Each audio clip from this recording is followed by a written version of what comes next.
चुगलखोर पड़ोसन। क्या कर रहे हो? छत पे जाके अखबार पढ़ूंगा। बस यही करो।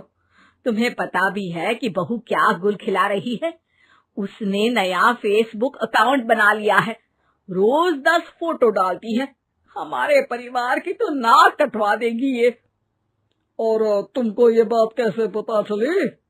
अरे पड़ोसन ने बताया। उसकी बहू भी फेसबुक पर है ना, तो उसको पता चल गया। हाँ हाँ, जैसे तुम तो बहुत भोली हो। पड़ोसन रोज सास को उसकी बहू के नाम पर भड़काती थी। आज तो आपकी बहू कह रही थी मुझसे आके कि आप दिन भर खाती रहती है, खा खा के घटोत्कच हो गई है। क्या? उसने मुझे घटोत्कच बोला? अरे वो खुद ना कटी सुपर्णखा है। आप कह रही हो तो सही होगा, लेकिन आप उसको बताना मत कि मैं ये सारी खबरें आपको देती हूँ। शाम को जब बहू पड़ोसन के पास जाती है, आज तो तेरी सास तुझे सुपर्णखा कह रही थी, कल ताड़का भी कह देगी। पता नहीं इतनी अच्छी बहू मिली है, फिर भी वो तुझे राक्षसनी क्यों समझती है? आप कितनी अच्छी हैं। आप मेरी सास की हर बात मुझे बता देती हो, वरना मुझे पता ही नहीं चलता कि वो मेरी पीठ के पीछे इतनी बुरी बात करती है। चालाक पड़ोसन रोज ही दोनों सास बहू के सामने उन दोनों की ही बुराई करती और चुगली करके बातें बता देती, ताकि दोनों में हमेशा लड़ाई होती रहे। आपने तो बस छत पे बैठ के अखबार पढ़ना है और चाय के घूंट पीना है। बहू की वजह से मुझे तो जहर के घूंट पीने पड़ रहे हैं। कल वो मुझे मोटी घटोत्कच बोल रही थी। तो तुम भी तो उसको नाक कटी सुपर्णखा बोल देती ना। हाँ हाँ, वही बोल दिया मैंने उसे। आप मुझे कितना समझते हो। बहुत अच्छे से। अब मुझे वो ये बात पड़ोसन ने बताई ना, वही तो है आपकी शुभ चिंतक।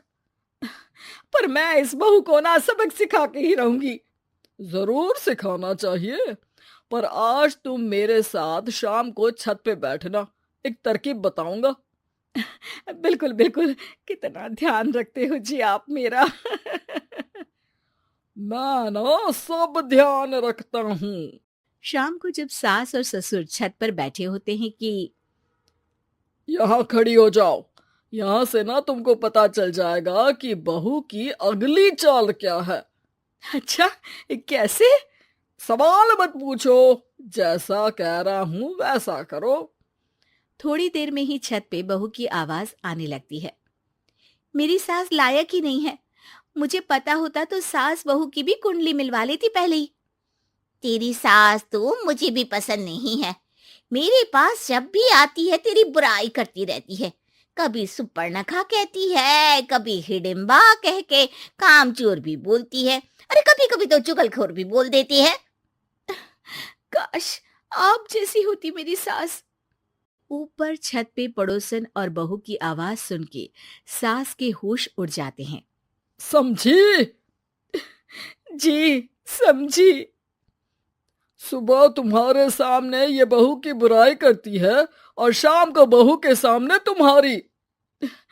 मतलब आप सिर्फ अखबार नहीं पढ़ते, सारी खबरें भी रखते हैं।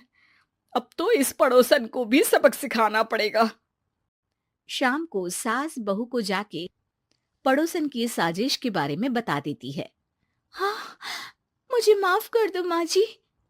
तुम भी अपनी माँ जी को माफ कर दो, इन्होंने भी तो तुमको बहुत कुछ कहा है।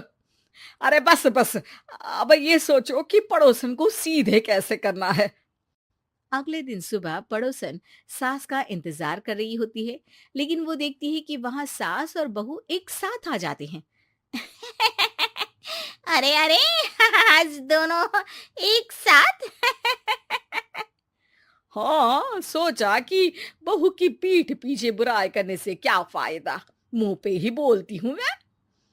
हाँ, मैंने भी सोचा आपको 2 बार मेहनत करनी पड़ती है, एक ही बार में काम खत्म कर लोगी। हैं? वो मैं आप लोगों को कैसे पता चला? क्योंकि ऊपर वाला सब देख रहा है। पड़ोसन ऊपर देखती है, वहां ससुर खड़े होकर हंस रहे होते हैं। मतलब आप हमारी बातें सुन लेते थे? हाँ, सुन लेता था और मजे भी लेता था। आपको तो शकुन ही होना चाहिए। क्या चाल खेली है आपने, एकदम सास बहू के सीरियल जैसी। तो बताओ पड़ोसन जी, मेरी बहू ने आपसे अब मेरे बारे में क्या बोला? यही बोला कि सास बहुत अच्छी है, बहुत ध्यान रखती है।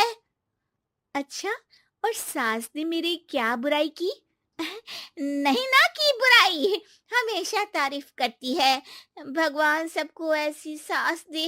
मेरी गलती है जो मैंने आप लोगों में आग लगाने की कोशिश की। पर छत पे लगा हुआ सीसीटीवी यानी कि शर्मा जी सब देख रहे थे।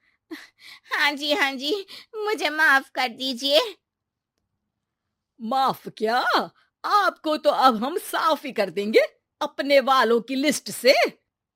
आज से आपकी और हमारी बात बंद, लेकिन बुराई जारी रहेगी। अब आपकी हरकत के बारे में पूरे मोहल्ले को बताना तो पड़ेगा ना आंटी जी।